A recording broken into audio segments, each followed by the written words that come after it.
Vivre FM podcast. 9h, 10h, la vie des entreprises. Anne-Lise Farcoa sur Vivre FM. La vente directe est caractérisée par la présence physique effective d'un consommateur et d'un vendeur hors d'un magasin. Le vendeur fournit au consommateur un service de présentation et d'explication des produits. Il explicite l'offre commerciale et il établit le bon de commande daté et signé par le consommateur. Alors comment se passent ces ventes ? Quels sont les produits qui sont concernés ? Qui peut devenir vendeur ? Autant de sujets que nous allons aborder ce matin dans la vie des entreprises, puisque je reçois Jacques Connefroy. Bonjour. Bonjour. Vous êtes le délégué général de la Fédération de la vente directe. Jean-Laurent Rodriguez, bonjour. Bonjour. Vous êtes responsable de la communication et de la formation. Et Yann Bédard, bonjour. Bonjour. Vous êtes vous-même responsable juridique. Merci à tous les trois d'être avec nous ce matin pour nous détailler les activités de la Fédération de la vente directe et nous parler de ce métier de vendeur à domicile. Bonne matinée à tous. Bonjour à tous et bienvenue dans la vie des entreprises. Nous sommes ensemble pendant une petite heure pour parler de la vente directe en compagnie de Jacques Connefroy, délégué général, Jean-Laurent Rodriguez, responsable de la communication et de la formation, et Yann Bédard, responsable juridique de la Fédération de la vente directe. Alors, première question, comment se caractérise la vente directe, Monsieur Connefroy ? Alors, la définition que l'on en a donnée, qu'on en donne aujourd'hui, c'est la mise en relation d'un vendeur, d'un commercial, d'un ambassadeur, peu importe le titre qu'il a, avec un consommateur final dans un lieu non destiné à la commercialisation. Donc, elle se caractérise généralement par la visite d'un vendeur chez un consommateur, soit sur son lieu de travail, soit plus généralement à son domicile. Donc, on peut dire que la vente directe, c'est la vente à domicile, en fait. Voilà. C'est cela, exactement. Même si aujourd'hui, donc, elle s'est élargie, mais c'est ce que l'on appelait autrefois la vente à domicile. Donc, pas dans un magasin, même pas sur un marché, par exemple. Quelqu'un qui vend sur un marché, ça n'est pas considéré comme de la vente directe. Non. Alors, il faut impérativement que le vendeur et l'acheteur soient en contact. Ça veut dire que, par exemple, par téléphone, ça n'est pas non plus de la vente directe. Alors, le téléphone comme l'Internet servent également à prendre des contacts. Donc, ce sont des outils aujourd'hui qui sont indispensables pour l'évolution de ce canal de distribution. Mais donc, même s'il y avait un contact direct pris par téléphone, il faudrait, pour qu'il y ait vente directe, qu'il y ait un contact physique et la rédaction, on en parlera tout à l'heure, bien entendu, d'un bon de commande. Alors effectivement, ça n'est pas possible que la vente se passe par téléphone, donc il faut absolument que le vendeur se déplace. Il y a deux types de ventes. Il y a la vente individuelle et la vente en réunion. La plus ancienne étant la vente individuelle. Comment est-ce qu'elle se caractérise, cette vente individuelle ? Alors, la vente de personne à personne ou la vente individuelle, c'est un contact direct entre deux personnes. Je prends rendez-vous, parce que la plupart du temps, aujourd'hui, le fameux porte-à-porte... n'existe plus, voilà, il n'est pas autorisé, je crois. Hein. Si, il est toujours autorisé. Ah bon. Mais globalement, au sein des entreprises adhérentes de la Fédération de la vente directe, nous n'en avons pratiquement plus. Donc, il y a un premier contact qui se fait sous une forme ou sous une autre. Et puis, donc, c'est une démarche privilégiée, personnelle, que l'on va faire au domicile d'une personne avec laquelle on a pris contact.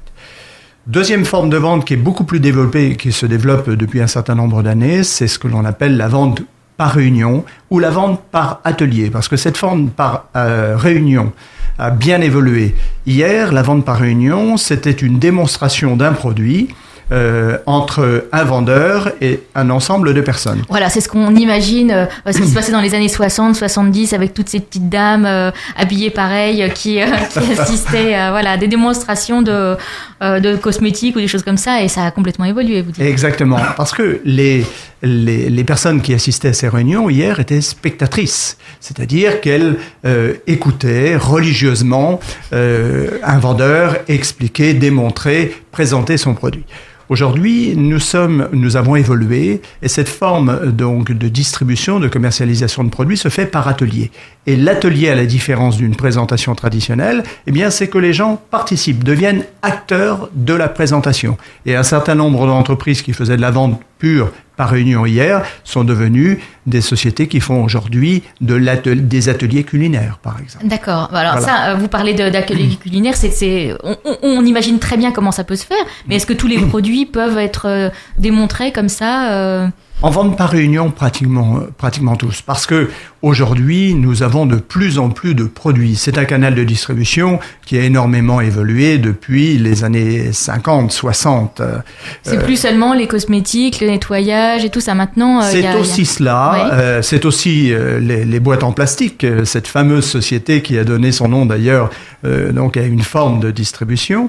Mais c'est aussi l'arrivée sur le marché de nombreuses entreprises et de nombreux produits. Ce canal de distribution est devenu très moderne aujourd'hui. C'est marrant parce que ça paraît poussiéreux comme ça, et là vous me dites que c'est très moderne. C'est très moderne. C'est une relation privilégiée. Aujourd'hui, de plus en plus de personnes souhaitent rencontrer, avoir le temps de découvrir des produits, et non pas simplement le produit par lui-même, mais la technologie du produit. C'était l'origine d'ailleurs de ce canal de distribution, de cette forme de distribution. Alors effectivement, vous le dites, ça se passe à domicile, mais ça peut se passer aussi dans les entreprises, sur le lieu de travail. Ça se développe aussi beaucoup.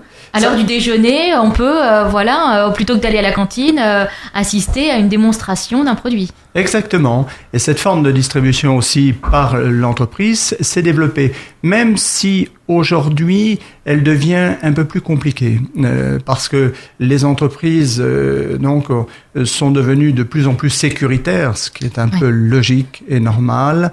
Et donc, il y a une difficulté, d'après ce que l'on entend, pour un certain nombre de personnes, de développer leur business au sein des entreprises par l'intermédiaire des comités d'entreprise, par exemple. Alors, vous dites qu'effectivement, il y a beaucoup de produits qui se sont développés ces dernières années. Est-ce que vous avez des produits un petit peu rigolos, là, qu'on n'imaginerait pas se vendre de cette façon ? Généralement, on a toujours l'image, quand on parle de vente directe, des fameuses boîtes en plastique, qui reste, il ne faut pas l'oublier, la première société française de vente directe. Hein. Oui. Voilà. Et parce qu'elle ne se vend pas autrement. Autrement. Nous avons parlé des cosmétiques, la nutrition est arrivée sur le marché il y a quelques années. Un département qui s'est énormément développé, c'est le textile. Nous avons réinventé, je le dis bien, réinventé le textile. Un certain nombre... Tout simplement. Tout simplement, parce que il y a un peu plus de 10 ans de cela, est arrivé donc des produits venant de certains pays que l'on connaît bien, à des prix low cost, à des prix vraiment très non plus compétitifs, mais cassant les prix. Et un certain nombre de nos sociétés se sont retrouvées, donc des sociétés françaises, en difficulté. La production française, d'ailleurs, on le voit, est en difficulté. Et un certain nombre de nos entreprises en vente directe, quand je dis réinventer, c'est-à-dire qu'aujourd'hui, elles sont des grands acteurs de la vente de textiles. J'en veux pour preuve la plus importante société française en termes de rentabilité, qui est une société de vente directe, qui vend notamment des sous-vêtements très très connus en France. Et cette société s'est développée grâce à la vente directe et aujourd'hui fait travailler tout un ensemble de personnes, aussi bien sur le marché français qu'à l'exportation. Mais c'est vrai qu'on imagine bien que pour les consommatrices, c'est assez agréable de pouvoir essayer justement des sous-vêtements chez soi, tranquillement, dans sa chambre, plutôt que dans une cabine comme ça, un peu en vitesse. Voilà, donc c'est vrai que c'est... Je vais me permettre de vous citer 2 sociétés qui viennent d'arriver donc à la Fédération, avec lesquelles nous travaillons depuis 1 an. Et vous allez voir l'évolution du marché, parce que c'est vrai qu'on a parlé de télécommunications, on a parlé d'édition il y a un certain nombre d'années maintenant. 2 sociétés nous font le grand plaisir d'arriver sur ce marché. Une grande société que l'on n'imagine même pas, Bonduelle. Ah oui, effectivement. Bonduelle, tout le monde connaît Bonduelle, bien entendu, à travers la grande distribution. Eh bien, Bonduelle a décidé d'ouvrir une voie vers la vente directe pour commercer d'une manière différente, mieux connaître le client final, parce que c'est quand même une des volontés de toutes les marques aujourd'hui, de mieux connaître le consommateur final, et puis de développer toute une gamme nouvelle de produits en vente directe. Et une deuxième que je vais vous citer, qui est très très importante également, c'est la société Fildar. Fildar. Parce que c'est vrai que les jeunes femmes se remettent à tricoter. Exactement. Et la vente directe devient aujourd'hui un canal de distribution qui permettra à de grandes enseignes françaises de pouvoir se redévelopper. renégocier leur évolution et réenvisager, je le pense, de produire français. Alors, on l'a dit, effectivement, les boîtes en plastique, elles ne se vendent que de cette façon-là. Et là, vous venez de citer deux sociétés qui, elles, développent ça en plus. Donc, c'est tout à fait possible, en fait. Soit il y a des entreprises qui ne font que la vente directe, soit il y a des entreprises qui choisissent cette façon de vendre pour se développer différemment. Oui. La plupart des entreprises qui sont arrivées sur le marché français il y a maintenant 40 ans, 50 ans, créaient leurs produits et les commercialisaient uniquement en vente directe. Et pour cela, on a connaissance, vous parliez d'une société de boîtes en plastique, mais il y a tout un ensemble de sociétés donc européennes et très très importantes qui existent depuis plus d'une centaine d'années, qui commercialisent leurs produits uniquement en vente directe. Et en France, depuis à peu près 20 ans, de grands groupes français ont décidé de créer des marques supplémentaires ou de développer la commercialisation de leurs produits en vente directe. Je vais vous en citer simplement 2-3. Vous avez le groupe Saint-Gobain, par exemple. Le groupe Saint-Gobain a créé, il y a plus de 20 ans, une filiale qui s'appelle aujourd'hui K-Parka. K-Parka, que tout le monde connaît, vend des fenêtres, entre autres, mais c'est une société qui fait que de la vente directe. Le groupe Yves Rocher.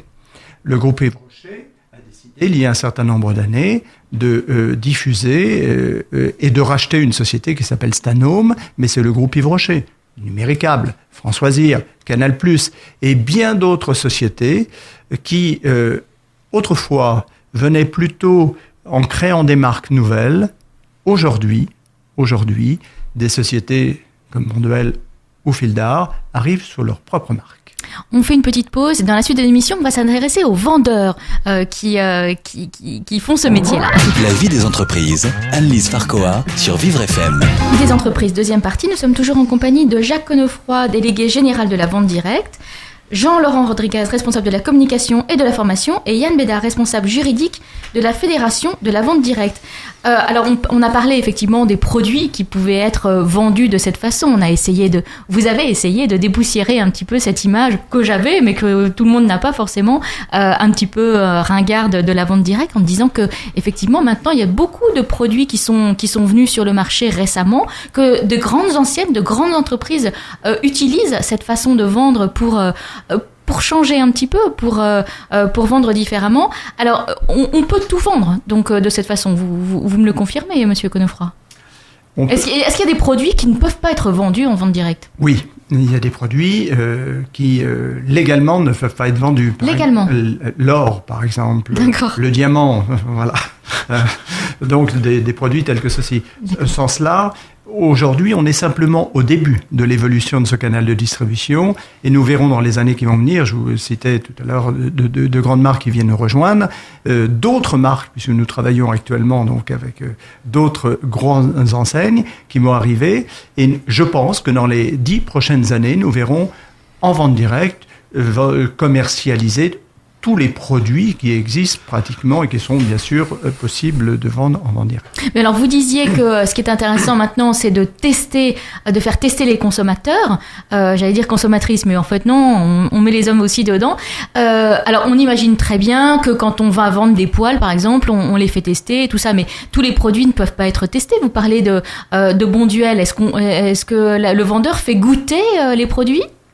Alors, la démarche de Bonduelle est une démarche globale et ils viennent d'arriver. Je pense qu'ils vont, je m'avance peut-être un petit peu, c'est difficile de parler pour eux, mais d'une part, ils ont des produits qu'ils veulent absolument tester auprès de la clientèle. D'accord. Donc je pense que l'atelier culinaire sera le moyen de faire tester grandeur nature sur l'ensemble du territoire leurs produits. Mais ils ont des marques aussi anciennes qui veulent redévelopper, qu'ils veulent leur proposer aux consommateurs qui les connaissaient et qui, pour X raisons, aujourd'hui, sont devenus un petit peu passés. Alors, on a dit qu'on allait s'intéresser aux vendeurs. Qui sont les vendeurs en vente directe ? Est-ce qu'il y a un profil type ? Monsieur Rodriguez? Alors, c'est très intéressant. C'est une question qui revient assez souvent. Tout d'abord, il faut savoir aujourd'hui que quand on parle de vente directe, on parle aujourd'hui de plus de 500 000 personnes qui travaillent avec nos entreprises dans les réseaux commerciaux. La force de vente est considérable. Ce qui fait qu'aujourd'hui, la vente directe emploie en France une part non négligeable de la population active. Ça, il faut vraiment l'avoir à l'esprit. Dans toute la France, ou est-ce qu'il y a des régions qui sont quand même plus plus attirées par cette formule? Est-ce qu'à Paris, par exemple, on vend autant que dans des coins de France où il y a peut-être moins d'enseignes? Alors, la vente directe suit la tendance de la distribution en général. Elle réinvestit ou elle investit depuis ces dernières années les centres-villes, les zones urbaines très développées. La vente directe s'est développée à l'origine en milieu rural, des zones où il y avait assez peu de commerce. Donc c'est vrai que ces régions-là sont toujours autant dynamiques, voire plus dynamiques que les autres. On a traditionnellement une partie également nord de la France qui est un peu plus développée que le sud, bien qu'aujourd'hui ces nuances tendent à s'effacer, à se réduire.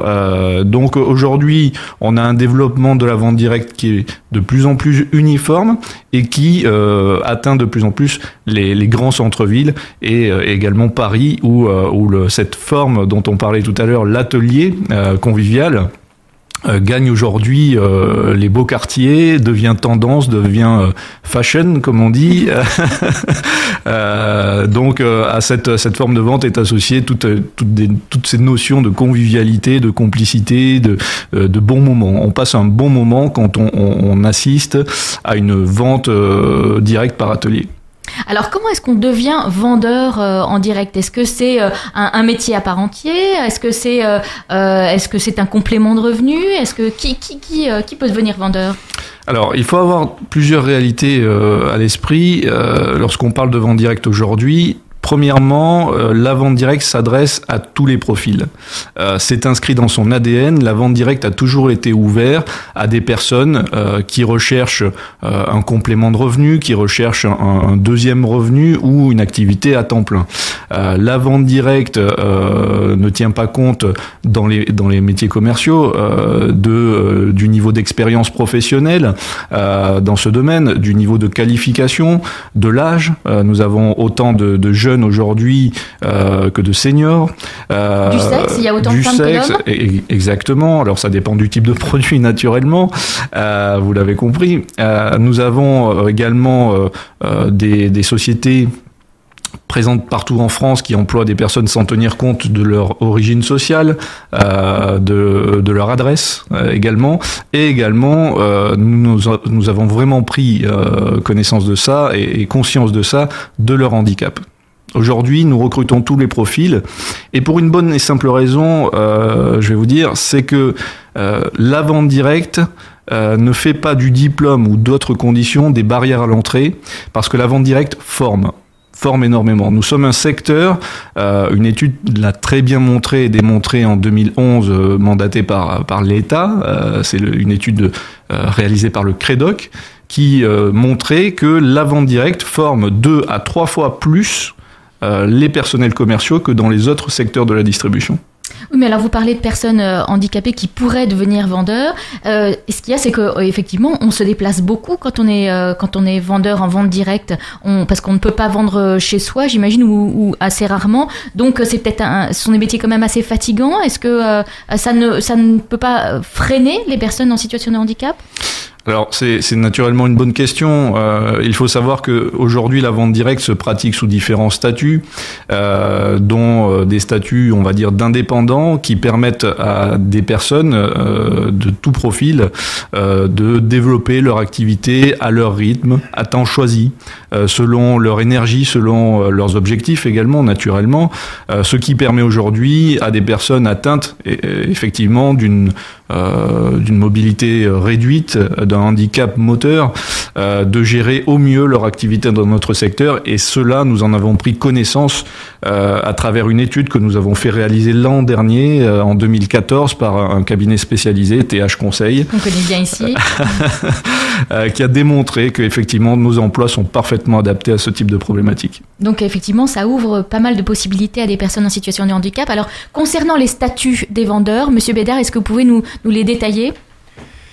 Oui, il y a deux grandes familles de statuts dans notre secteur d'activité, les statuts salariés, les statuts d'indépendants. Les statuts salariés sont assez traditionnels. Donc ils sont salariés de l'entreprise pour qui ils vendent les produits, en fait. Voilà, exactement. Pas de vous, hein. Voilà, non, bien sûr, pas de la fédération, mais de l'entreprise pour laquelle ils travaillent.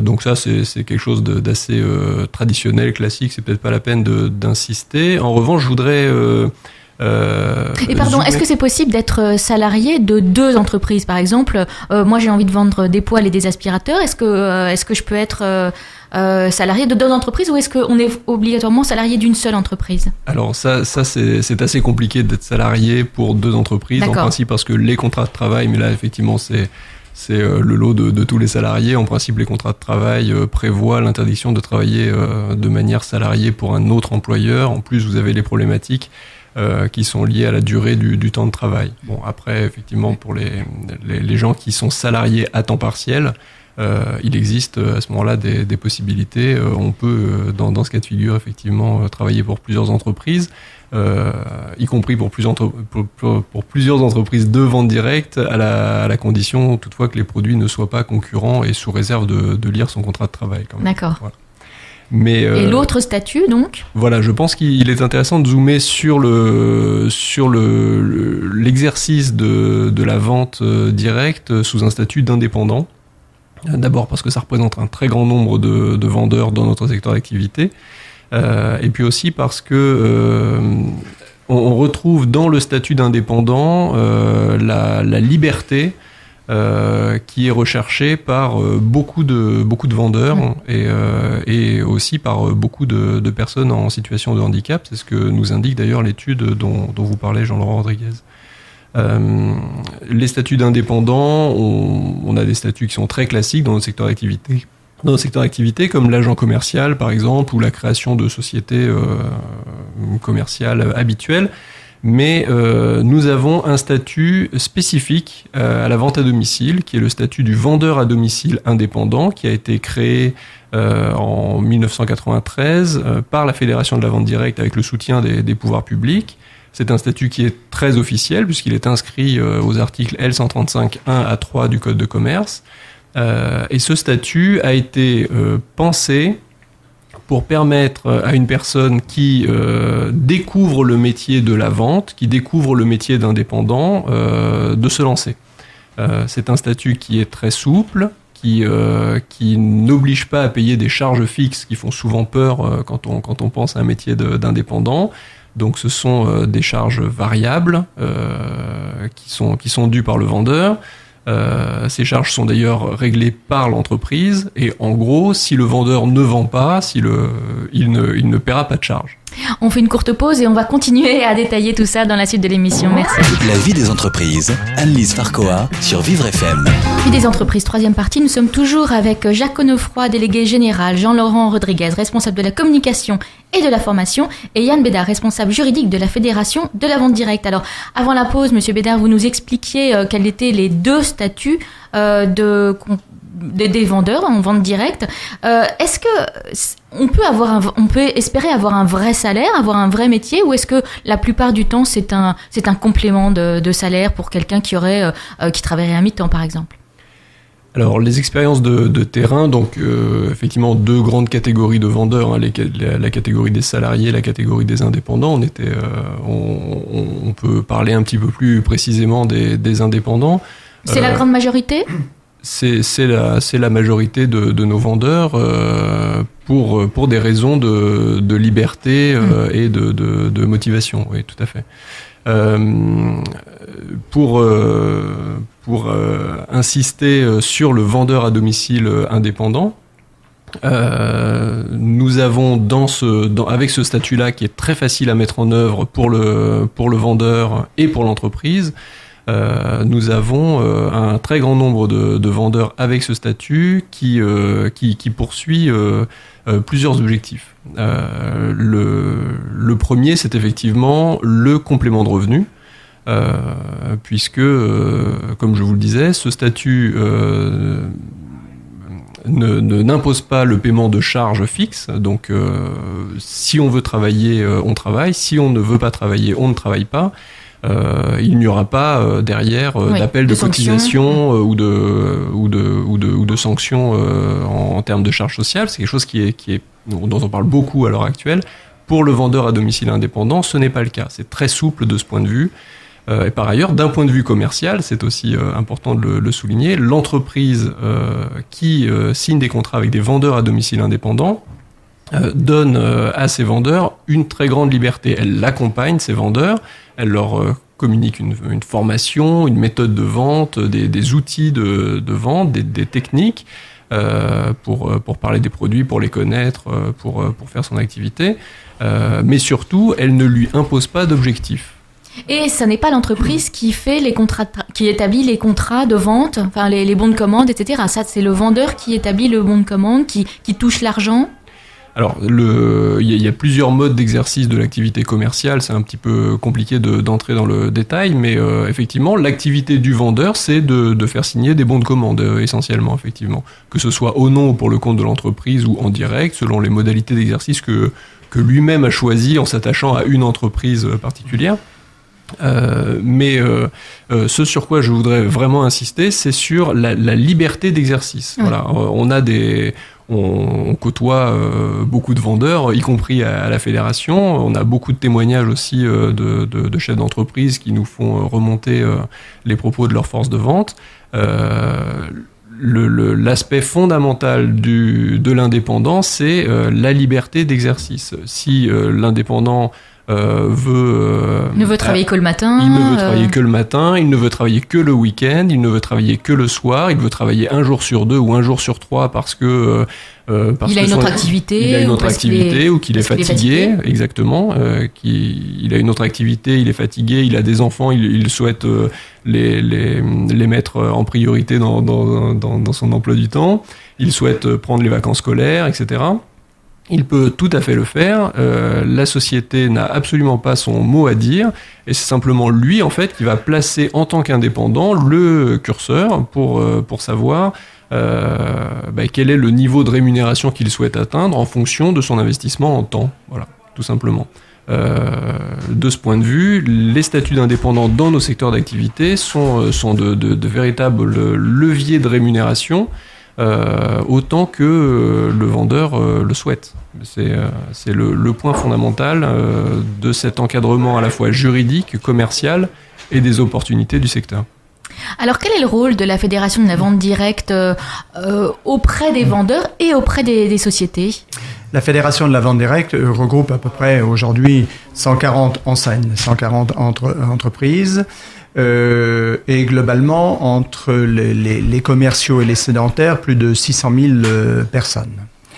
Le rôle de la fédération, c'est d'abord de représenter sur un plan éthique, déontologique et lobbying ce canal de distribution. Une grosse partie des actions de la fédération, c'est de rencontrer bien entendu les institutionnels publics et privés pour mieux faire reconnaître ce canal de distribution.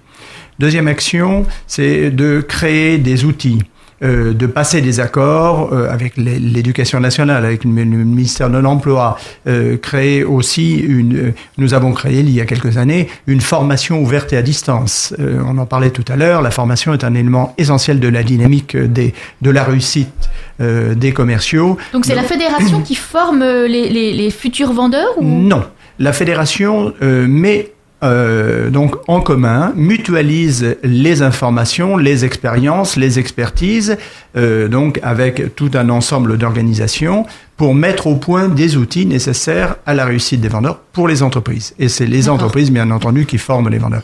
Et troisième mission qui est quand même très très importante, c'est d'aider les entreprises dans leur développement sur un point de vue juridique, puisque nous sommes les experts en droit de la consommation, en droit des contrats, et nous aidons bien entendu les entreprises dans ce domaine-là, aussi bien en formation ou en études de différentes sortes. Alors, si on a des auditeurs qui nous écoutent et qui se disent, tiens, moi, c'est quelque chose qui m'intéresserait, effectivement, soit, vous l'avez dit, en complément de revenus, soit pour que ça me fasse un vrai métier, comment on s'y prend? C'est-à-dire que, est-ce qu'on va sur votre site, sur le site de la Fédération de la vente directe, en se disant, bon, alors moi, j'ai envie de devenir vendeur, mais je sais pas ce que je suis capable de vendre, je sais pas ce que j'ai envie de vendre. Monsieur Rodriguez, comment ça se passe? Alors, aujourd'hui, on fait de la vente directe pour différentes raisons. Le produit compte beaucoup. On doit effectivement avoir une affinité particulière et le produit, nous, le rôle de nos entreprises aussi, c'est de permettre à des passionnés de nos produits, qui sont des produits souvent avec une certaine exclusivité qu'on ne va pas trouver ailleurs, innovants, hein, l'innovation, la recherche et le développement fait aussi partie de notre secteur. Donc aujourd'hui, on veut travailler en vente directe. Naturellement, il y a tout un ensemble d'entreprises, toutes nos entreprises apparaissent sur notre site internet par catégorie de produits, par catégorie de domaine d'activité. Nous avons tout un ensemble d'offres d'emploi qui sont publiées sur notre site internet au quotidien. Donc c'est un secteur qui marche bien. Absolument. Et qui recrute aussi, voilà. Absolument. Nous avons créé en 2013 35 000 nouveaux emplois dans ce secteur. Ouais. Nos effectifs se développent à un rythme de 7% de croissance annuelle. Nous sommes sur la même tendance pour 2014 apparemment et 2015 a très bien démarré. Donc nous sommes un secteur vivier d'emploi en pleine croissance. Et effectivement, c'est une façon de vendre qui est assez, qui crée du lien social parce que il y a eu beaucoup ce développement d'Internet. Enfin voilà, on a commandé beaucoup. On dit maintenant on fait nos courses directement sur Internet et tout ça. Et ça, vous dites que ça permet aux gens de se retrouver, de se rencontrer, de discuter, d'échanger, de partager. Absolument, absolument. La plus-value aujourd'hui de notre secteur, c'est qu'il rencontre parfaitement les attentes des consommateurs, des attentes qui ont évolué. Aujourd'hui, le consommateur, qu'est-ce qu'il cherche? Il cherche des produits de qualité, il cherche à avoir confiance aussi, il recherche la confiance, à se rassurer par rapport à la marque, aux produits qu'il va utiliser, donc la fiabilité compte énormément aussi. Donc le fait de pouvoir tester, c'est vrai que c'est énorme. Ce n'est pas, voilà, c'est quand même la valeur ajoutée aussi de cette méthode de vente. Et bien entendu, ce que cherchent les personnes aujourd'hui, c'est du lien social. Nous sortons nous souhaitons permettre à des personnes de retrouver du lien social, de faire des rencontres. C'est aussi la force de ce canal de distribution.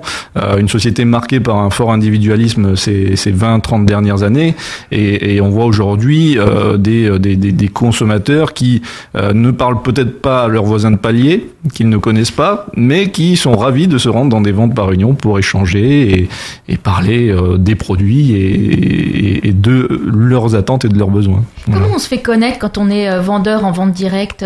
Parce que voilà, je viens de commencer, je suis vendeur, je vends, je ne sais pas moi, des poils, voilà, je vends des poils. Comment je me fais connaître auprès de mes voisins, auprès de parce que une fois qu'on a communiqué auprès de ses copains, ses 10 copains, c'est fini. Alors non, c'est pas fini. Alors la vente directe est un vrai métier, hein, c'est la raison pour laquelle nous formons, c'est la raison pour laquelle aujourd'hui elle est enseignée à l'université. Nous avons créé des certifications professionnelles que nous avons créées avec l'État, ministère de l'Emploi. Donc toutes ces techniques qui visent à prospecter une clientèle, rencontrer une clientèle, présenter ses produits, des produits que l'on aime bien, je le répète, argumenter et démontrer les caractéristiques innovantes de ces produits, et ensuite suivre une clientèle, la fidéliser, ce n'est pas anodin. Lorsque vous développez votre réseau social de vente directe, naturellement le bouche à oreille se fait tout seul. Donc si vous faites un bon job, si vous faites votre métier de la bonne façon, vous serez recommandé automatiquement C'est le principe, c'est ce qui explique notre croissance auprès d'autres consommateurs. Donc non, ça ne s'arrête pas là. Merci beaucoup. Si vous avez édité un guide pour devenir un bon vendeur en vente directe, on peut se le procurer directement sur votre site. On mettra toutes les informations de toute façon sur le nôtre. Merci beaucoup à tous les trois d'être venus nous voir ce matin. Merci à tous de nous avoir suivis. Si vous avez pris l'émission en cours de route, sachez que vous pouvez en retrouver toutes les informations et même télécharger le podcast sur levivrefm.com. Rubrique La vie des entreprises. Dans quelques minutes, les infos, puis la vie des associations avec Benjamin.